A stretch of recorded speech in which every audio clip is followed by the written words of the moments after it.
नमस्कार, मैं हूं वीरेश सिंह। आईटीआई के टॉक शो में आपका एक बार फिर से मैं स्वागत करता हूं।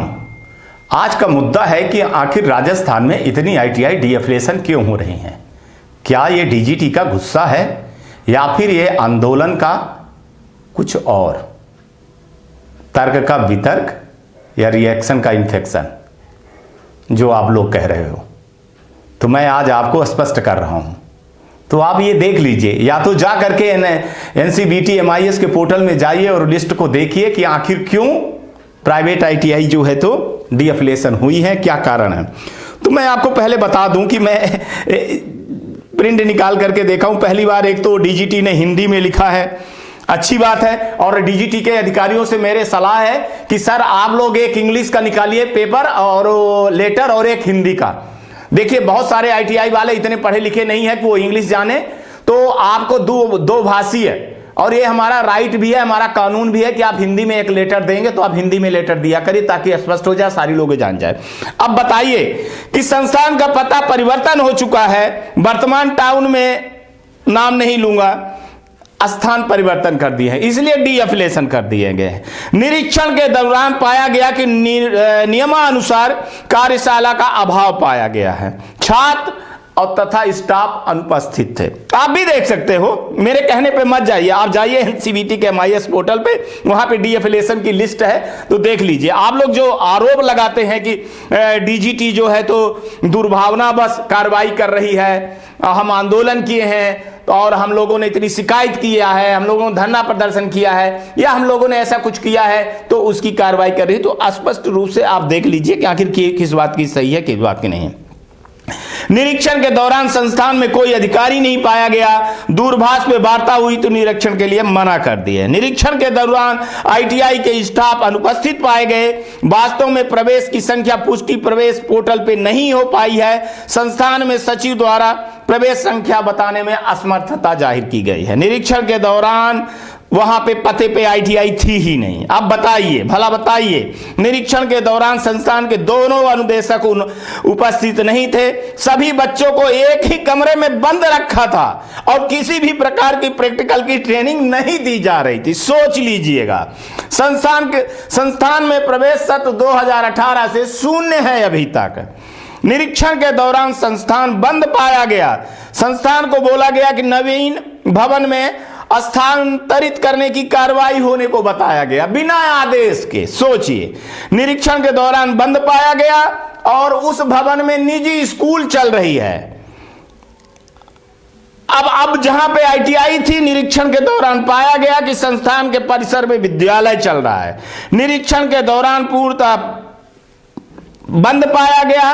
परिसर में होटल मैनेजमेंट का संस्थान चल रहा था। अब यह भी देख लीजिए, बिल्डिंग इंफ्रास्ट्रक्चर उपलब्ध नहीं थी, औजार उपकरण मिले ही नहीं, आईटीआई में कोई प्रवेश ही नहीं है। भवन में जहां चेक करने गए थे वहां घास उगी थी। आईटी लैब में कंप्यूटर नहीं थे। संस्थान में एक भी स्टाफ नहीं थे। आईटीआई को संबोधन करते समय, माने एफिलिएशन करते समय अनुमोदित नक्शे में कुछ अलग कार्यशाला थी, वहां देखने गए तो कुछ अलग ही दिखी। और आईटीआई में कोचिंग सेंटर जैसे गतिविधि चल रही थी। एक स्टाफ, परीक्षार्थी, प्रिंसिपल के अलावा उपस्थित नहीं था। कोई सामान दिखा नहीं पाए हैं। निरीक्षण के दौरान गेट पे ताला लगा था। दिए गए पते पे आईटीआई थी ही नहीं। निरीक्षण के दौरान कोई स्टाफ या कुछ नहीं पाया गया। चौकीदार ने बताया कि आईटीआई बंद हो गई है। निरीक्षण के दौरान 20% औजार उपकरण मशीन कम पाई गई। आईटी लैब पाई ही नहीं गई। निरीक्षण के दौरान संस्थान में कोई स्टाफ, छात्र पाए ही नहीं गए। वाह, सभी एक जैसे हैं को लगभग मिला कर गए। कोई प्रशिक्षण स्टाफ ही नहीं मिला।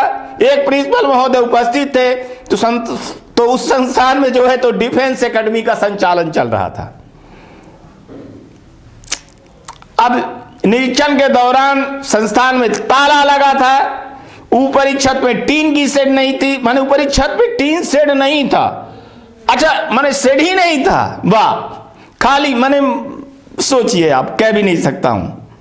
बार बार स्टाफ उपस्थित रजिस्टर मांगने पर उपलब्ध नहीं हुआ। कार्यशाला जो है तो कक्ष लंबे समय से बंद थे, वहां मकड़ी जाले दुनिया भर की चीजें होंगी। संस्थान में कोई प्रवेश नहीं था, वहां बीएड चल रहा था। निरीक्षण के दौरान पैरा मेडिकल का कॉलेज चल रहा था, जहां आईटीआई के चलना था। तो बहुत सारे में स्कूल चल रही है। एनसीबीटी के नॉर्म्स के अनुसार इंफ्रास्ट्रक्चर कम था, फर्नीचर की उचित व्यवस्था नहीं थी, बिजली का कनेक्शन नहीं था, कार्यशाला में छत जो है तो आरसीसी की नहीं थी, आईटी लैब नहीं थी, बिजली के कनेक्शन नहीं थे। 12 बजे तक बैठे रहे बेचारे निरीक्षण के दौरान, और संस्थान में कोई आया भी नहीं। अब आप ही तय करिए, प्राइवेट आईटीआई वाले आप ही तय करिए कि डीजीटी क्या कर रही थी। क्या डीजीटी दुर्भावना से गई थी चेक करने? यह तो साफ साफ लिखा हुआ है, प्रोसेस है कि डीजीटी कभी भी आपकी आईटीआई की निरीक्षण कर सकती है। करती नहीं है, नहीं तो प्रशिक्षण के पहले और प्रशिक्षण के बाद आईटीआई को, डीजीटी को चाहिए कि आईटीआई का निरीक्षण करना चाहिए कि आईटीआई संचालित है कि नहीं है, वहां छात्र जो प्रवेश ले रहे हैं क्या वो आईटीआई में ही ले रहे हैं कि नहीं ले रहे हैं, वहां सही प्रशिक्षण चल रही है कि नहीं चल रही है। हालांकि यह जवाबदारी वहां के ज्वाइंट डायरेक्टर की थी, उस पर कार्रवाई करनी चाहिए, उसको सस्पेंड करना चाहिए, और वहां के डायरेक्टर को, क्योंकि यह जवाबदारी डीजीटी की नहीं, जो वहां पे डायरेक्टर था और जो वहां ज्वाइंट डायरेक्टर था गवर्नमेंट का, उसका क्या काम था? उसने लेटर लिख करके क्यों नहीं भेजा डीजीटी, या वो आईटीआई को क्यों नहीं सचेत किया? इस पे जवाबदारी तय होनी चाहिए। या तो वो मोटी रकम खा करके बैठे हुए थे, बता नहीं रहे थे, सारी चीजें कागजों में चल रही थी। अब ऐसे में आप लोग बोलिएगा कि डीजीटी की वक्र दृष्टि हो गई है, डीजीटी की शनि दृष्टि हो गई है, डीजीटी ने टेढ़ी चाल चल दी है, डीजीटी हमारे ऊपर दुर्भावना कर रही है। तो आप खुद ही सबूत देख लीजिए कि एनसीबीटी के एमआईएस पोर्टल पे जाइए, वहां कल एक लिस्ट अपलोड किए हुए हैं, अब बाकायदा हिंदी में है, तो आपको समझ में आएगी। और ऐसे कार्रवाई मैं आपको बता दूं कि राजस्थान भर में नहीं हुई है, आगे और हो रही है, सबकी बारी है। भैया जो नहीं चला रहे हो, प्रवेश नहीं ले रहे हो, तब ने ज्वाइंट डायरेक्टर को, स्टेट डायरेक्टर को, डीजीटी को लेटर डाल दो, मेल में डाल दो यार। क्यों सरकारी पैसा खर्चा करवा रहे हो यार, क्यों इतना परेशान कर रहे हो? और जो मनमानी ढंग से, एक चीज बता दूं, आपको लगता है कि मैं अपने ज्वाइंट डायरेक्टर को पटा लिया हूं, स्टेट डायरेक्टर को पटा लिया हूं, या इसको पटा लिया हूं मैं, और आईटीआई की जगह यहां से उठा करके वहां मैं कर दिया हूं, बच जाऊंगा या बच गया हूं मैं। भैया नहीं बचोगे, पहले बोल रहा हूं, नहीं बचोगे। अब वो डीजीटी नहीं रह गई है, अब अलग डीजीटी हो गई है, अब अलग अफसर आए हैं और अलग काम कर रहे हैं, अलग इनका तरीका है। भूल जाओ वो माफिया दलाली सब, और दलालों की एंट्री बंद। और ये बहुत अच्छा कार्य हुआ है, जो अच्छे आईटीआई हैं वो बेचारे मारे जा रहे थे। और अब तो डीजीटी को मैं एक सुझाव दूंगा कि बायोमेट्रिक मशीन लगवाएं, छात्र की आने की, जाने की, स्टाफ की आने की, जाने की, और उसका बाकायदे डेटा मंगवाएं। इससे सही आईटीआई चलेगी, सही स्किल का प्रोग्राम होगा। इसमें जो आईटीआई, बड़े बड़े आईटीआई है, पैसा खर्चा किए हैं, स्टाफ है, सैलरी दे रहे हैं, इंफ्रास्ट्रक्चर है, वो बेचारे मारे जा रहे हैं। इसमें वो आईटीआई मजा मार रहे हैं, वो दलाल माफिया मजा मार रहे हैं, जो इंफ्रास्ट्रक्चर नहीं है, स्टाफ नहीं है। अभी एग्जाम के चक्कर में बहुत सारे छात्रों ने मेरे को वीडियो बना करके दिया है कि सर देखिए ये आईटीआई की दुर्दशा है, 50 किलोमीटर दूरी आईटीआई है, हम जाते हैं तो ना प्रिंसिपल मिलता है, ना मालिक मिलता है, और ना ही स्टाफ मिलता है, और कहता है कि हमारी शिकायत ना करना। और नहीं तो हम देख लेंगे तुमको। बताइए, ये प्रजातंत्र है, ये है क्या और हो क्या रहा है? ये आप खुद तय करिएगा।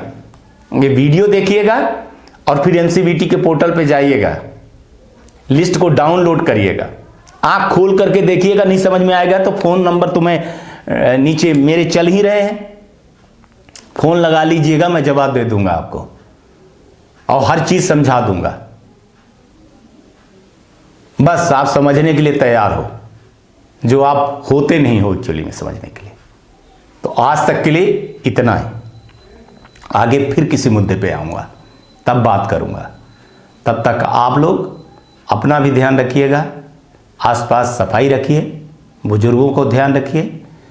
इस ठंड में गरीबों को कपड़े दान दीजिए, पौधे लगाइए, हाँ पानी की बचत करिएगा। और देखते रहिएगा ये ITI का टॉक शो, और सुझाव देते रहिएगा। और सुझाव मेरे को पर्सनल व्हाट्सएप नंबर पे ही सुझाव दीजिएगा, मैं आपके हर सुझाव को मुद्दे पे ले आता हूँ। तब तक अपना ख्याल रखिएगा, अपने घर पे ख्याल रखिएगा। नमस्कार, जय हिंद, जय भारत।